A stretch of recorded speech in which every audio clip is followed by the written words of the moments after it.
Learning where your light switches and outlets are located will help your enjoyment in your coach. Here in the galley wall, we have two 110 outlets. Our light switch here operates the center. The next one is the rear, and this one operates your bathroom light. Below the galley countertop, you have two 110 outlets that are GFCI. As well, you have a light switch that operates the ceiling lights in the front of the cab. Additionally, in the galley, you have two lights over the countertop. They're operated by the light switch right here. In order to operate the light under the cab shelf, push this button down for the low setting, push the top of the button for the high setting, and put it to the center to turn it off. Just inside your slider door, you have a number of switches just above your fire extinguisher. This first button right here indicates an on-off position for your coach batteries. You'll need to have this in the on position in order to operate any 12-volt items in your coach. Moving from left to right, we have our awning in and out button. This extends and retracts your awning. We have a light switch just for the awning lights that are at the edge of the awning. This down here turns on your running board lights along the passenger and the short one on the driver's side. And this light is your patio light right next to the passenger cab door. Here on the pedestal, we have a pop-up outlet. At the bottom, you see two USB ports that operate on 12-volt power. Above that, we have two 110 outlets that operate via the inverter or when you're connected to shore power. Here in the rear of the coach, you have a number of outlets. Down here by the handy shoe bag, you have two 110 outlets as well as a 12-volt outlet.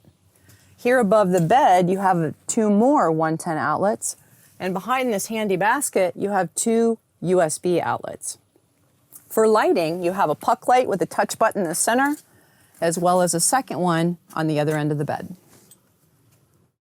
Along with the puck lights in the bedroom, you also have this reading light. I love this because it's flexible and you can move it to the position that you like. If you push the button once, you get a blue light. If you hold the button down, you get a bright white light. In fact, if you turn it off and you just hold it down, now you get a bright white light immediately. Above the dinette, inside this cabinet, you have some other outlets. You have a single 110 outlet, a 12-volt outlet, and two USB outlets. Additionally, this is where you have access to your roof port. If you wanted to add your own cell booster or Wi-Fi booster, you could plug it in here. Here in the dinette area, you also have two puck lights. They simply operate by pushing the center button to turn on and the center button again to turn off. Here below the dinette seat, you have two 110 outlets, you have two USB outlets, and you have one 12-volt outlet. Here in the rear of the coach, you have a utility light. This switch operates the light that's just above your back wall storage. Inside your Travato, you have a number of outlets for plugging in a variety of devices. Handily, you also have outlets on the outside of your coach. Here we have two 110 outlets.